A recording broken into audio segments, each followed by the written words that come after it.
And we're sticking with football as we preview the second round of matches at the CONCACAF Women's Championship in Mexico.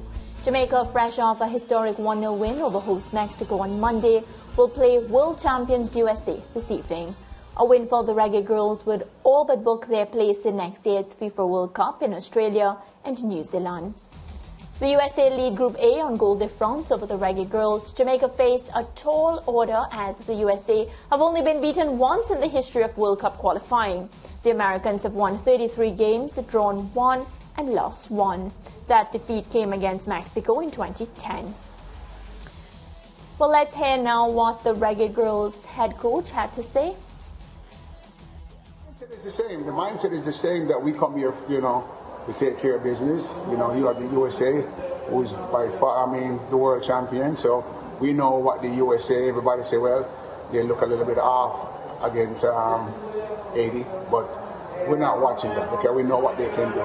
We know what type of players they have and what type of mentality. We have to match what they have and try to come out and, exploit their weakness and, with our strengths. So, that's what we have to do. So we have to come in against them with a good game plan. Lauren Donaldson there, the head coach of the Jamaica Reggae girls. So George and Lance, Jamaica Reggae girls up against USA. If we look at the history just between the two teams, USA has beaten the Reggae girls every time that they've met before. How do you see the Jamaica Reggae girls navigating through the strengths of this USA team tonight? Better performance. Well, no.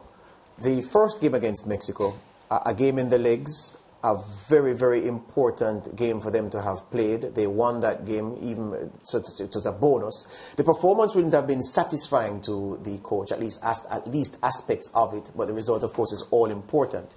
The fact of them not having practice games before the Mexico game, then going into the Mexico game and winning, and they should have won more handsomely than they did, suggests that this team has very good potential, has the potential to be dangerous, and can exploit a sloppy team as Mexico were sloppy in that game to start this tournament.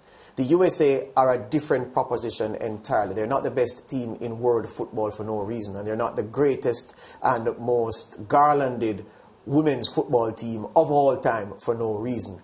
It's going to take luck and a significant downturn in the performance of the USA women from what they've produced in previous games against the Reggae girls and against other opposition for the Reggae girls to even get a point here. But I expect a good performance nonetheless, given the benefit of those 90 minutes against the Mexicans and the confidence that they're coming in with.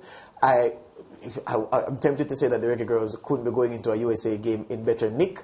They could have been going in better nick, because if they had 2-3 practice games under their belt, then that Mexico win, then they'd be in the perfect nick going into the USA game. But nonetheless, I think they're in good spirits. I expect a good showing, and I'll take whatever result I can get. All those nicks from George. How do you expect the Jamaica Reggae girls to do tonight? Well, history would tell us that it's going to be hard for the Jamaicans to avoid defeat in this match. They did well against the Mexicans. The good thing is that Jamaica's qualification for the World Cup finals will not depend on their result against the USA. And from a Caribbean perspective, that is what we'll hang our hopes on. We'll be thankful for. Yeah, because they would still have a chance of qualifying for the World Cup finals even if they lose tonight. And not that they're going into the game with that kind of mindset, because they're competitors and they want to win. And there are aspects of the Jamaican game that has improved over time.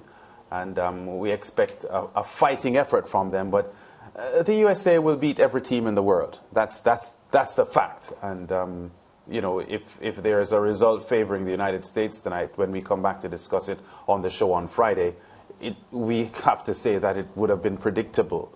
But, all hope that the Jamaican girls will fight and show some resilience in the game.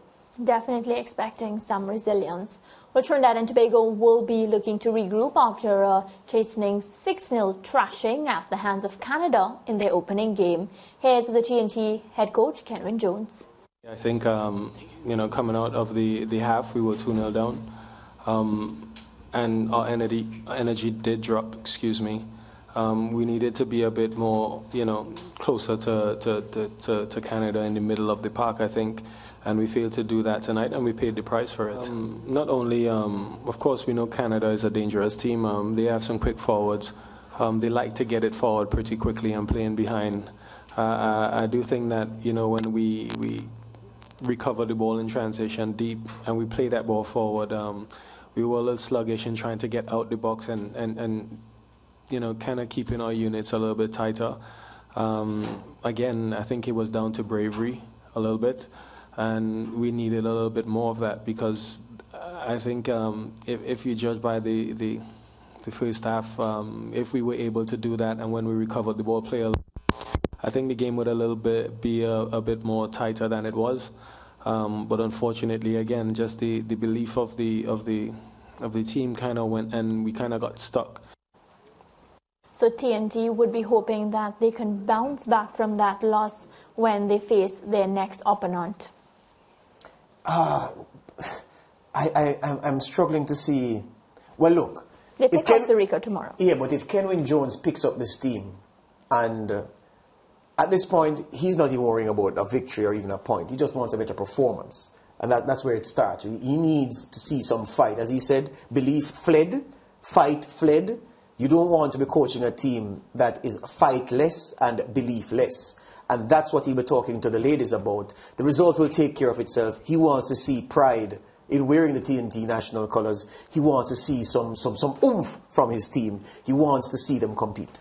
Yeah, and Coach spoke about Lance, how, after the first half, he felt as if, the energy among the ladies dropped, which is something I felt a bit shocking because, I've spoken to a couple of the women from time to time. We've looked at them play, but against Canada, I guess, as Khadija Banishaw would say, they got the better of the opponents. They figured out their weaknesses and they capitalized. The fact is that Trinidad and Tobago's women's football for a few years now hasn't been as strong as it was maybe 6 or 7 years ago. And that's where Kenwyne Jones is fighting his battle, trying to get this squad up to a level that they can compete against some of these top teams. Well, 2 big games. We know Jamaica will be up against USA in a short while, and then tomorrow TNT, they play Costa Rica.